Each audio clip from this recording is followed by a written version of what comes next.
Well, we made it to Six Sigma Wineries. This is the third time we've stayed here, traveling through the upper part of California, and it's always been a very pleasant stay and very enjoyable. They're enlarging their areas so they can handle more RVs and visitors, which is extremely nice. And I'm just going to kind of wander around the property here and go in for some wine tasting a little later. But it's a beautiful, sunny, warm day. I can't believe it. I'm so glad I left the Pacific Northwest for this. Up yonder is where you check in for Harvest Hosts and also the wine tasting room. They also have barbecues out here, sometimes cooking up their own meat they produce from their farm. And then over here they have large dinners on the patio that you can sign up for. And they have this old Army all-terrain vehicle that they give tours of their huge facility here, the winery, the farm, everything that's involved in their making of wines and meats. And far, far over there, between those trees, is where I'm parked today, and Sarah is out there wondering where I went. There's also parking up above the hill there on both sides of the barn, and they're creating new little lots across the river there and to the left for more people. So you can wander all over the territory here. There's trails and hills and things to see. Last time we were here, we saw a huge, I don't think you call them herd, but a huge bunch of wild turkeys roaming around. And the dogs just wanted to go get them so badly. But yeah, it's so peaceful and quiet out here. All you hear is the wind and all the different birds in the trees. I always sleep well once I get out of the city and away from civilization. There we are. We're in a new location, and there's a silver camper van up there where I've camped earlier before when I came here. Kate's probably, oh, there's Kate. I thought she was sitting in the passenger seat just watching.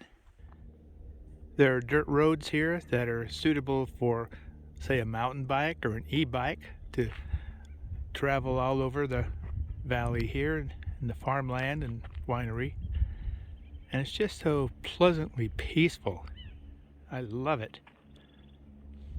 All you hear is wind in the trees, the birds of different types singing, and the faint whisper of a creek down in the gully. These trails go all over the hills.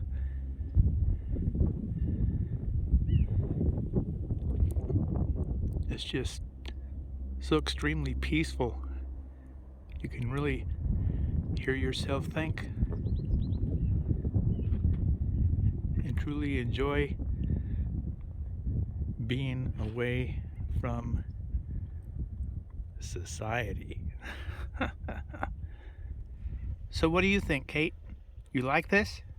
You're just so busy sniffing the ground for all kind of wildlife. Bears, cougars, mountain lions, they have them all out here. That's why they have these huge Pyrenees dogs to protect their flocks and their cattle from all the predators that are around here. So hopefully we won't meet any. Let's go for a little walk longer, okay? Kate and I then returned to Sarah, who was faithfully waiting for our return. I then dropped off both dogs and decided to walk around the territory myself. They have 5 to 7 different species of oaks on their property, and the owner's wife has written a very nice book explaining all that. Here we are at the wine tasting hut, And we go up here to a beautiful balcony, and you can go in, choose the wine you're going to have. They'll bring it out to you and serve you on the patio. Here's where they have their barbecues, and they're usually making all kinds of meats that they produce from their own self-sustaining farm. And here are some of their upper level dining areas that they have banquets at.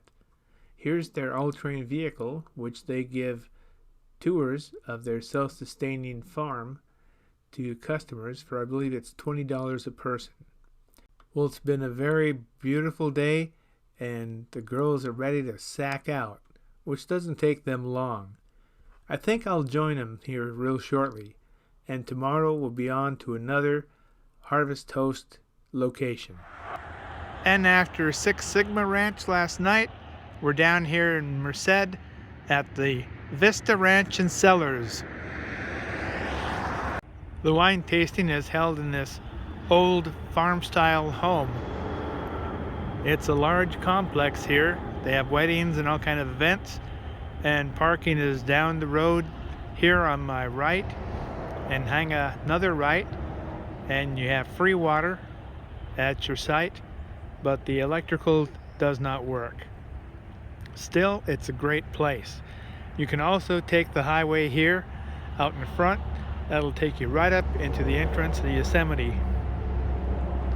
Here at Vista Ranch, the wine tasting is brought to you outside, so people aren't crowded inside. Of course, because of COVID. You know, those naughty little germs can only get you if you're inside, apparently. So anyway, I tried their 5. They have 2 mixes. I took the one that had 2 whites, 2 reds, and a Chardonnay, I think it is. And so far, I like the Cabernet. That was quite nice on my tongue. I've got one left, which is the Pinot Noir, and we'll see how that tastes.